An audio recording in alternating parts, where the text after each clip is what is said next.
আল্লাহ যদি দেয় তোমাদেরও সন্তান হবে একদিন ইনশাআল্লাহ। আল্লাহ যদি বাঁচায় তোমাদেরকে, তুমি ভেবে দেখো বাপ, আগামী 20 বছর পরে যদি তুমি বা তোমার পরিবার বংশধর সন্তানের নিরাপত্তা না থাকে কি হবে বাপ? গুনাহ তো আযাব টেনে আনে।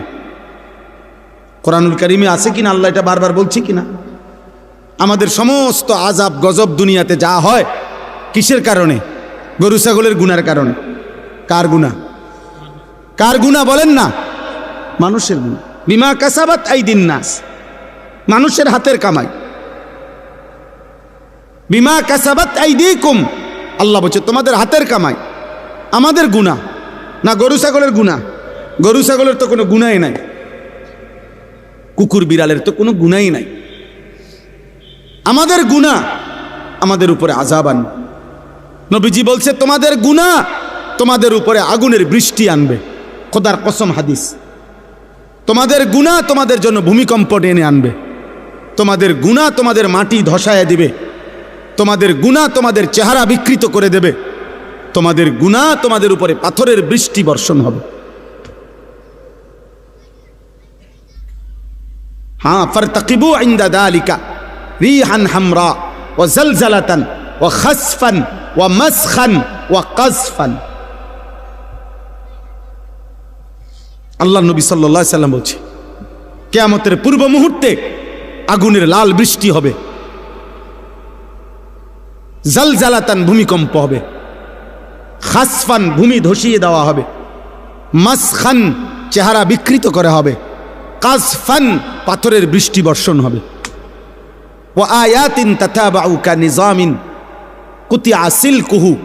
নবীজি বলেন একটার পর একটা এভাবে আযাব আসবে যেন এই তসবির দানা এখান দিয়ে কাইটা দিলে 100 দানা পড়তে মাটিতে কয় ঘন্টা লাগবে?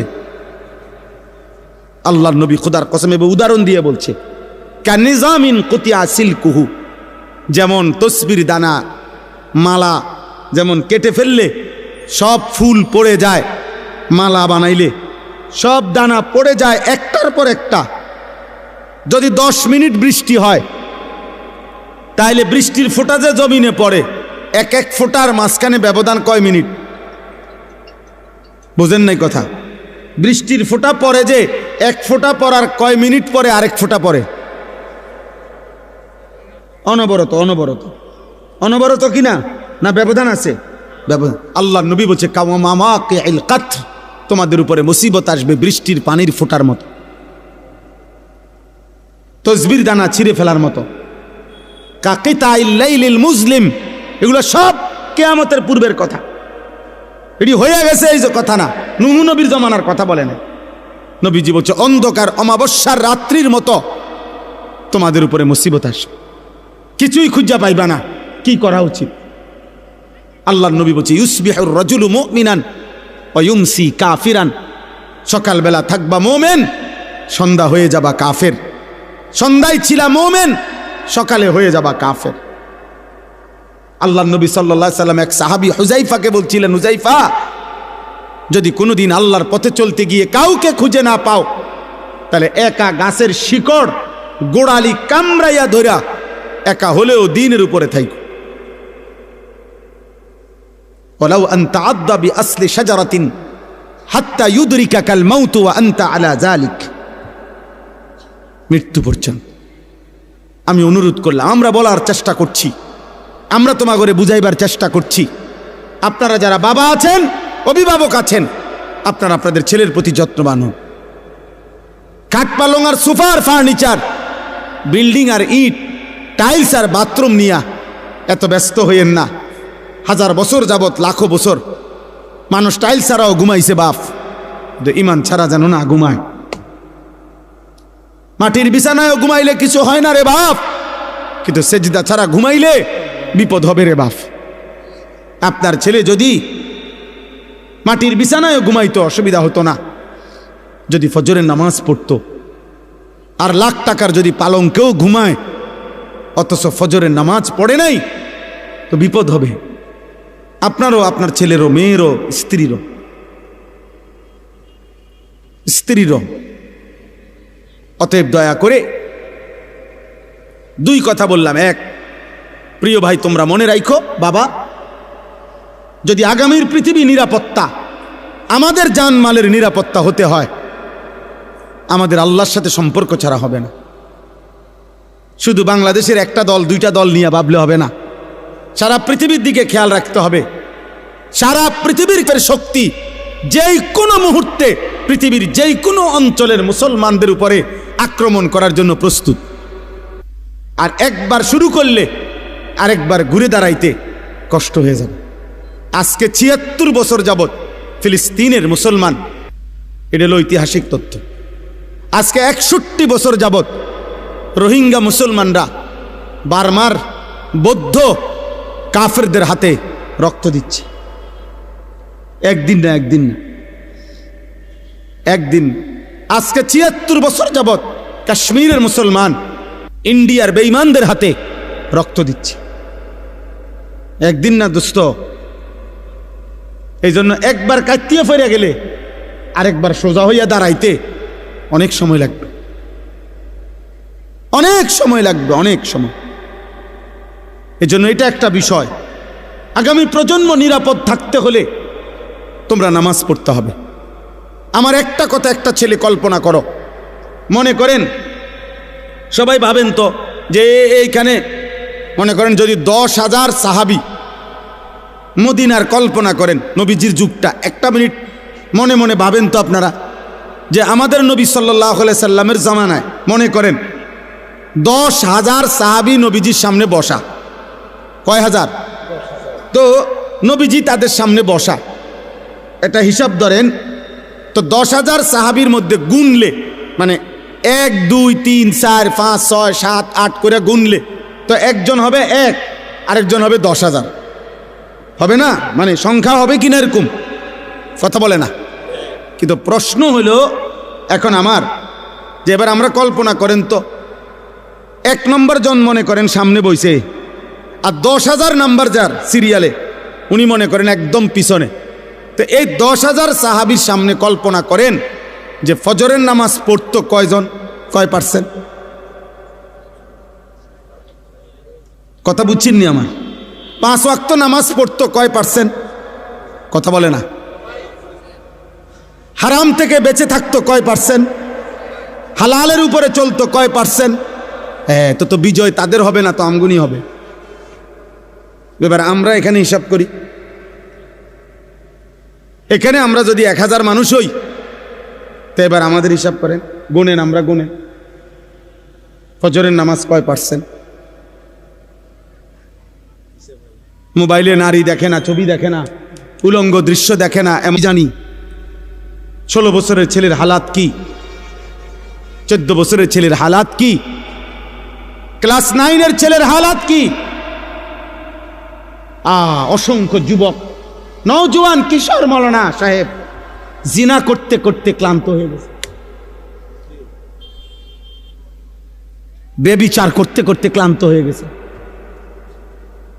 এমন ছেলেও 1000 বার চোখের পানি ফেলে আমগো কাছে দোয়া চাইছে, দোয়া চায় যে সারা রাত উলঙ্গ ছবি দেখে, যার নিজের লজ্জাস্থান নিজের হাত দ্বারা শেষ করে দিছে।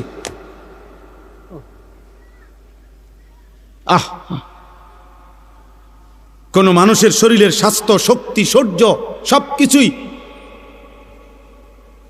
শেষ করে দিচ্ছে। হ্যাঁ, কি পরিমাণ সন্তান, কি পরিমাণ মানুষ নেশাগ্রস্ত দেখেন। আল্লাহ তাআলা যেটাকে স্পষ্ট হারাম করেছেন, নেশার যেই কোনো জিনিস প্রিয় যুবক, 1 বিন্দু এটাও হারাম, 1 বালতিও হারাম। আল্লাহ নবী সাল্লাল্লাহু আলাইহি সাল্লাম একটা কথা শুধু বলি, মারাত্মক ভয়ঙ্কর একটা কথা আছে। নবীজি বলছে মান শারিবাল খামরা, যে মদ পান করে, নেশা করে, গাঁজা খায়, বাবা খায়, ইয়াবা ট্যাবলেট নেয়, এরকম নেশাগ্রস্ত, খোদার কসম আল্লাহ নবী বলছে তার বড় 2টা ক্ষতি হয়। 1 নাম্বার হলো মান শারিবাল খামরা, যেতে ব্যক্তি নেশা করে, আল্লাহ নবী সাল্লাল্লাহু আলাইহি ওয়াসাল্লাম বলছে তারাকাস সালাহ, সে টোটাল নামাজ ছেড়ে দেয়, তার আর নামাজ পড়ার তৌফিক হয় না। কিন্তু এর পরের কথাটা আরো জঘন্য, এটা বলতেও আমার কলজাটা কাঁপে। নবী সাল্লাল্লাহু আলাইহি সাল্লাম বলছে, নেশাগ্রস্ত ব্যক্তি অচিরেই ওয়াকা আলা আম্মাতিহি ওয়া খালাতিহি, আপন চাচি, মামি, ফুফি, খালা, চাচাতো বোন, মামাতো বোন, ফুফাতো বোন, খালাতো বোন, এমন নিকট আত্মীয়র সাথে জিনা এবং ব্যভিচার করতে আগ্রহী হয়।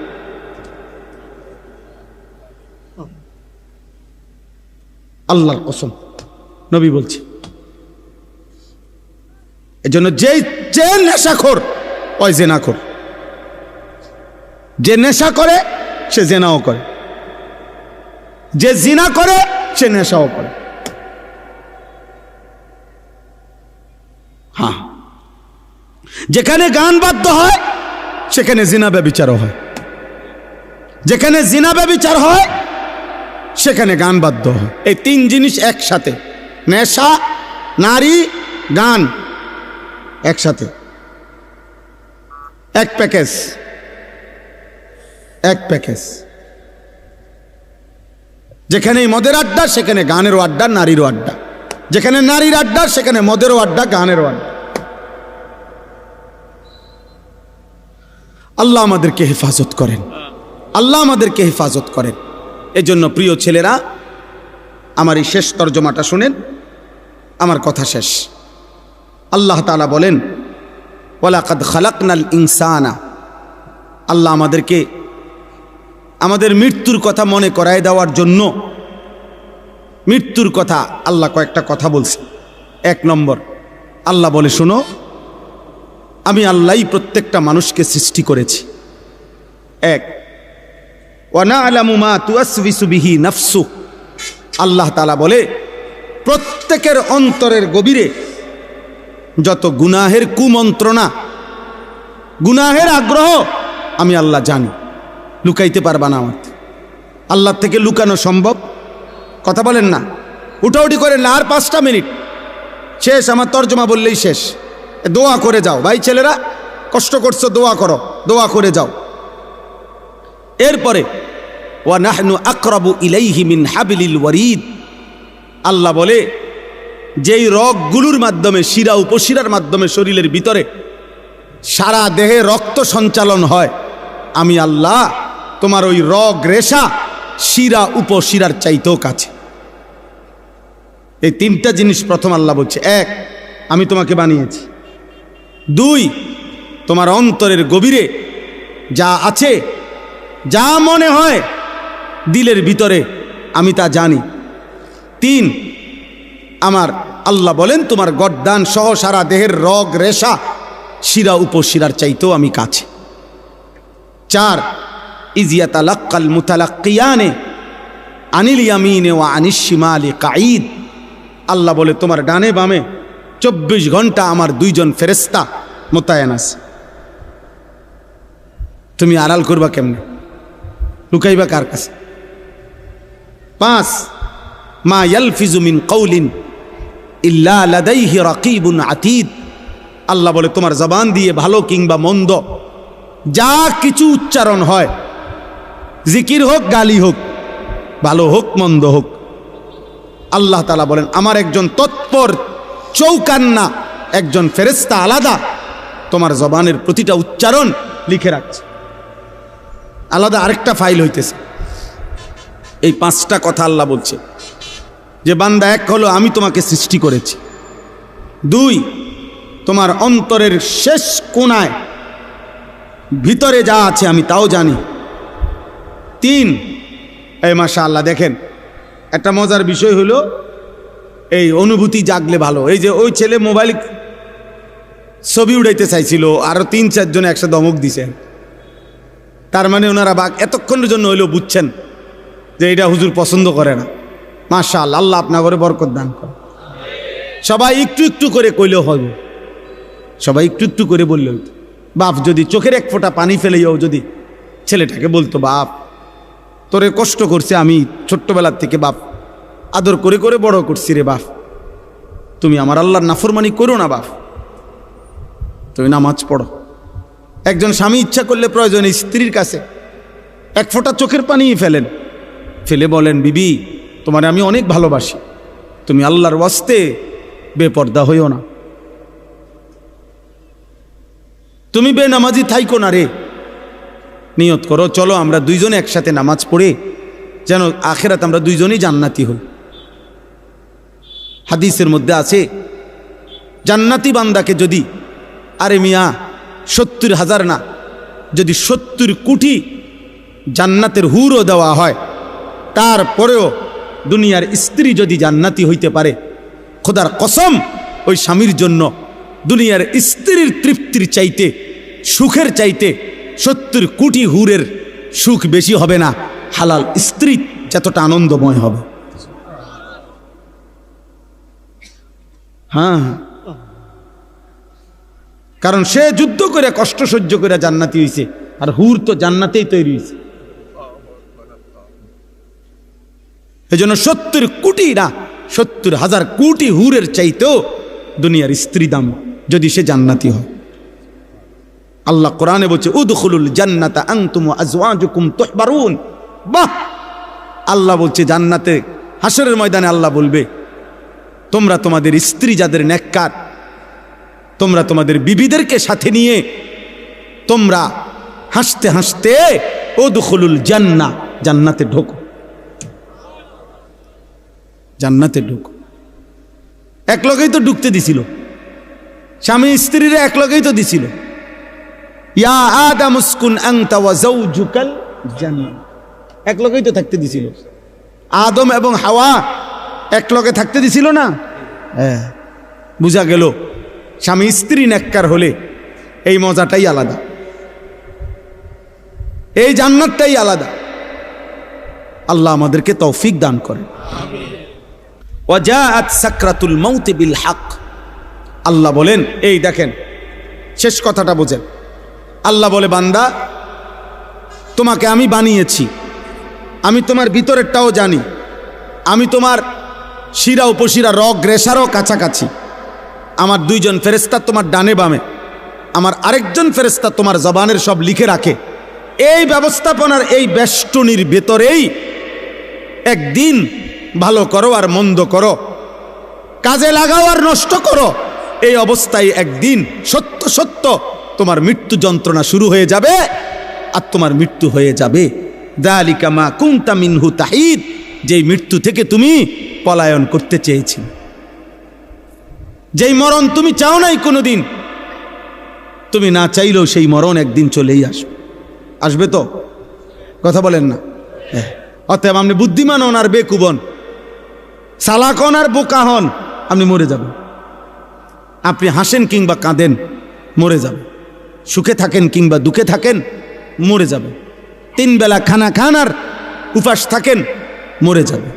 রাজপ্রাসাদের অট্টালিকায় থাকেন আর জীর্ণ কুঠির কুড়ে ঘরে থাকেন, মরে যাবে। মরতেই হবে বাপ, চলে যেতেই হবে। হবে? কথা বলেন না কেন? হবে?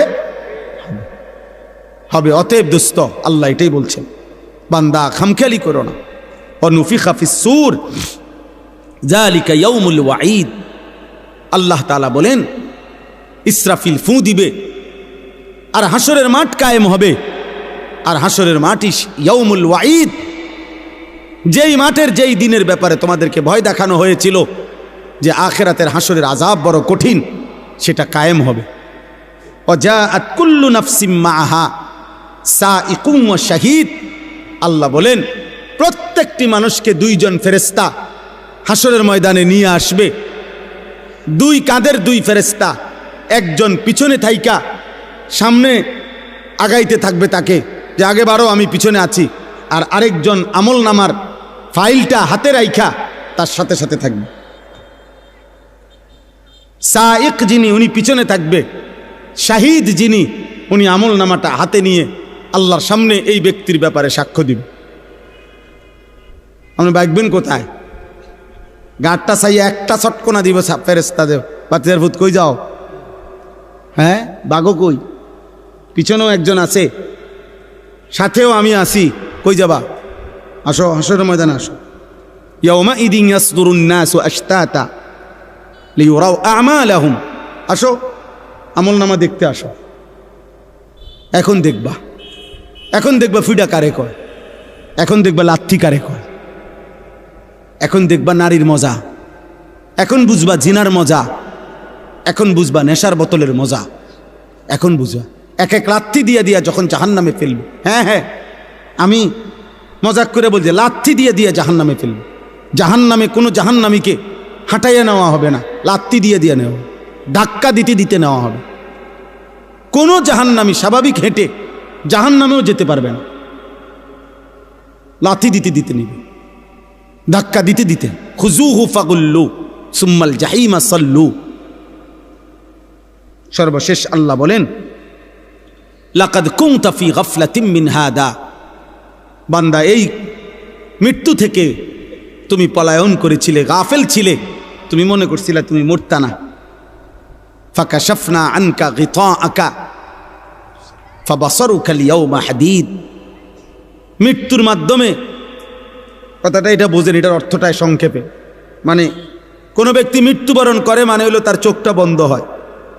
তো চোখ বন্ধ হলে আমরা মনে করি বেটার চোখ বন্ধ হয়ে গেছে, অতএব সে আর কিছুই দেখবে না, মরে গেছে।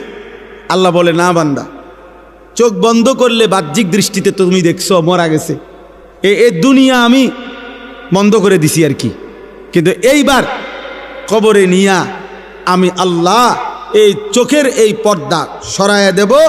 এইবার ফাবাসারুকা আল-ইয়াওমা হাদীদ, এবার তোমার চোখ হয়ে যাবে এতটা পরিষ্কার যে কবরের থেকে তুমি জান্নাত পর্যন্ত দেখবে অথবা জাহান্নাম। এখন তো তুমি বেশি দূর দেখো না, তখন তোমার চোখের পাওয়ার হবে এমন, কবরে বসেই তুমি জাহান্নামের আযাব দেখবে। আর এভাবে যতদিন কিয়ামত না হবে ততদিন তুমি কবরে থাইকেই ছটফট করবা জাহান্নামের ওই আযাব দেখা। আর নেককার জান্নাতের নিয়ামত দেখা খুশিতে হাসতে থাকবে, খুশিতে হাসতে থাকবে। হ্যাঁ, মজার কোনো বিষয়ে মানুষ আগের থেকে কল্পনাতেও মজা পায়। বিরিয়ানি খাইব যখন মনে হয়, আমরা ছাত্র জীবনে যেদিন শুনতাম বিরিয়ানি দিব, আলহামদুলিল্লাহ আগের দিন থেকেই একটা মানসিক মনটার মধ্যে একটা প্রস্তুতি থাকতো যে রবিবারে বিরিয়ানি দিব, আগের থেকেই ভালো লাগতো। মাদ্রাসা যেদিন ছুটি দিবে এই দাঁড়ার কামে থাকতো। আমার মনে আছে, যদি মনে করেন বৃহস্পতিবারে ছুটি দিবে, আমরা বুধবার দিন কোনোদিন আমার মনে হয় না আমরা বেডিং বিছাইয়া ঘুমাইছি। বুধবার রাত্রে, বুধবারে বেডিং টেডিং বান দিয়া সব ক্লিয়ার, কোন রকম এমনি মাথাটা লাগাইয়া পরে থাকতাম। অথচ ছুটি হইল আগামীকাল দুপুরের পরে, কিন্তু মজা লাগতেছে যে বাজ্জাম। তো জান্নাতি বান্দা জান্নাত দেখেই মজা পাইতে থাকবে আর বলবে, ইয়া রব্বি আকিমিস সাআ, আল্লাহ কিয়ামত হয় না কা, ইসরাফিল ফু দে না কা, হাত্তা আরজিআ ইলা আহলি, আমি আমার পরিবার, আমার হুরেরা, আমার জান্নাতে যাবো না আমি। আর নাফরমান বলতে থাকবে হাদিসে, ইয়া রব্বি লা তাকুমিস সাআ, আয় আল্লাহ কিয়ামত যেন না হয়, ইসরাফিল যেন ফু না দেয়, আহা এই আযাবে আমি কেমনে থাকি। আল্লাহ আমাদেরকে হেফাজত করেন।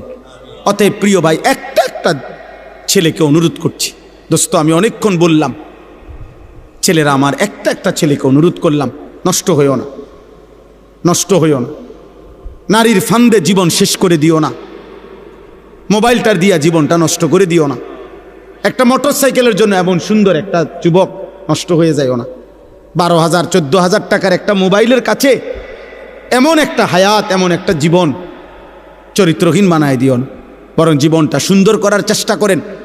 প্রত্যেকের কাছে অনুরোধ, নবী সাল্লাল্লাহু আলাইহি সাল্লামের একটা একটা সুন্নাত, একটা একটা সুন্নাত আমল করবেন।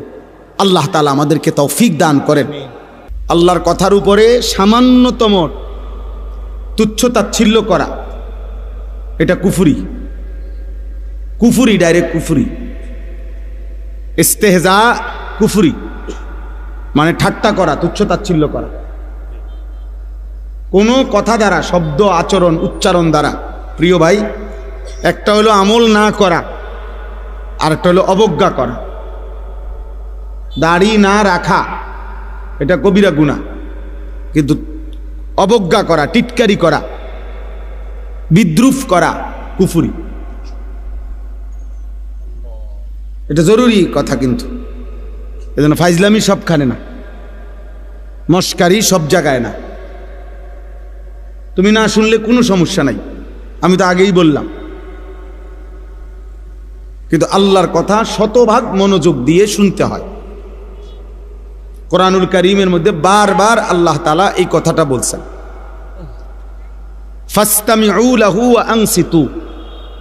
আমার কোরআন আল্লাহ আদেশ করেছেন তোমরা মনোযোগ দিয়ে শোনো এবং চুপ থাকো, লাআল্লাকুম তুরহামুন।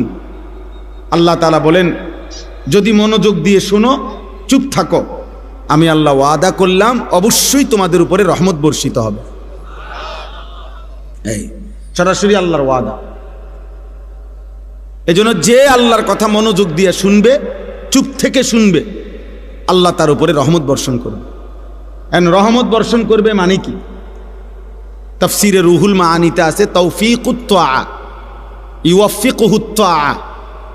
আল্লাহ তাআলা তাকে ওই কথাগুলোর উপরে আমল করার, আনুগত্য করার, আমল করার তৌফিক দান করবে। হযরত এইমাত্র বললেন আমার পরম শ্রদ্ধেয় উস্তাদ, বাংলাদেশের মুরব্বী, বাংলাদেশের হাজারো লাখো উলামায়ে কেরামের অভিভাবক, হেফাজতে ইসলাম বাংলাদেশের সংগ্রামী মহাসচিব আল্লামা শায়েখ সাজিদুর রহমান দামাত বারাকাতুহুমুল আলী, একেবারে ছোট্টবেলায় জিন্দেগির প্রথম মাদ্রাসার পড়ালেখা বলতে যা বুঝায় আমি সেটা দারুল আরকামই পড়ছি। হুজুর আমার উস্তাদ, উস্তাদ না শুধু অনেক প্রিয় উস্তাদ, আমাদেরকেও ব্যক্তিগতভাবে অনেক আদর করে, অনেক আদর। সর্বপ্রথম যাদেরকে দিয়ে, সর্বপ্রথম যেই বেস দিয়া দারুল আরকাম মাদ্রাসা, ওই মেড্ডা পীরবাড়ি চালু হয়েছে যেখানে, আমি সেই বেসের ছাত্র। আমাদেরকে দিয়েই মাদ্রাসা চালু হয়েছে। সেই এই মসজিদ, পুরান মসজিদের কাজ, রাস্তার সামনে যেই মসজিদটা আমরা নিজেরা কাজ করছি, এই মসজিদ মিস্ত্রিরাও করছে, আমরাও কাম করছি, একবেলা পড়ছি, একবেলা মসজিদের কাজ করছি, ছাদ ডালাইয়ের কাজও আমরা করছি, আলহামদুলিল্লাহ। তো যাই হোক, বলার উদ্দেশ্য হলো হুজুর এইমাত্র বললেন যে আমল মাকসাদ, বললেন না এখন আমল মাকসাদ। তো আল্লাহ তাআলার কথা যদি কেউ মনোযোগ দিয়ে শুনে, আল্লাহর ওয়াদা যে তোমার উপরে রহমত বর্ষিত হবে, মানে হলো আল্লাহ তাআলা তোমাকে আমলের তৌফিক দিবে। প্রিয় ভাই, আসলে অনেক মানুষ আছে ফিরতে চায়, ফিরতে পারে না, মাঝে মাঝে মন চায় নামাজ পড়তে, সময় কুলায় না, অথবা মানসিকতাই হয় না।